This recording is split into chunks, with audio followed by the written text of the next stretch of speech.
দেশ বাঁচাও মানুষ বাঁচাও আন্দোলন কর্তৃক আজকে প্রতিবাদ সমাবেশের সম্মানিত প্রধান অতিথি বাংলাদেশ জাতীয়তাবাদী দল বিএনপির ভাইস চেয়ারম্যান জনাব শামসুজ্জামান দুদু, আজকে সভার সভাপতি রকিবুল ইসলাম রিপন ভাই সহ উপস্থিত নেতৃবৃন্দ, আসসালামু আলাইকুম।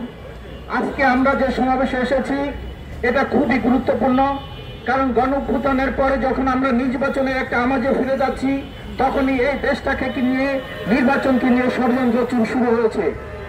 আজকে যে বিপুল আহত হয়েছেন, এই বিপুল কিন্তু 2018 সনে কোটা বিরোধী আন্দোলন করেছিলেন।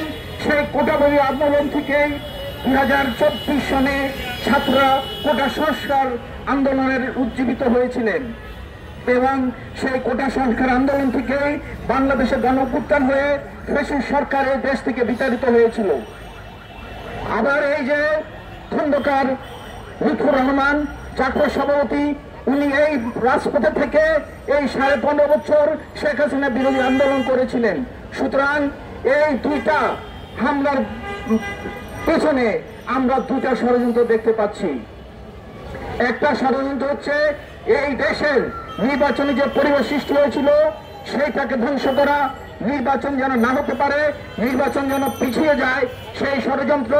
আরেকটা হচ্ছে রাজপথের রাজনৈতিক দলগুলির মধ্যে যে একটা ঐক্য ছিল সেই ঐক্যকে বিনষ্ট করা। কিন্তু আমরা বলতে চাই যে বাংলাদেশে যে নির্বাচনের একটা অনুশোচনা হয়েছে, রোডম্যাপ ঘোষিত হয়েছে, ইনশাআল্লাহ ফেব্রুয়ারিতে নির্বাচন হবেই।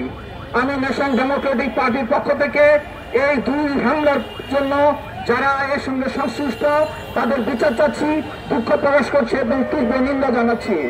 আমরা জানি যে সেনাবাহিনী আমাদেরকে যে 2024 সনের গণঅভ্যুত্থানে তারা যে ভূমিকা রেখেছিল, সেই জাতিকে রক্ষা করেছিল, সেই বাহিনীকে কলঙ্কিত করার জন্য একটা ষড়যন্ত্র হয়েছে। তাই আপনার জনগণ, সকল রাজনৈতিক দল এবং নেতৃবৃন্দকে আমি আহ্বান জানাবো, আপনারা সবাই সোচ্চার হন। বাংলাদেশে যেন আর কোনো ষড়যন্ত্র না হতে পারে, বাংলাদেশের নির্বাচন যেন বানচাল না হয়ে দেশে যেন একটা গণতান্ত্রিক সরকার প্রতিষ্ঠিত হতে পারে, সেই জন্য আমাদের সবাইকে কাজ করতে হবে, সবাইকে রাজপথে থাকতে হবে এবং যত অন্যায় অবিচার আছে সেটা প্রতিবাদ করতে হবে। সবাইকে ধন্যবাদ, আয়োজকদেরকে ধন্যবাদ। ন্যাশনাল ডেমোক্রেটিক পার্টি জিন্দাবাদ, বাংলাদেশ জিন্দাবাদ।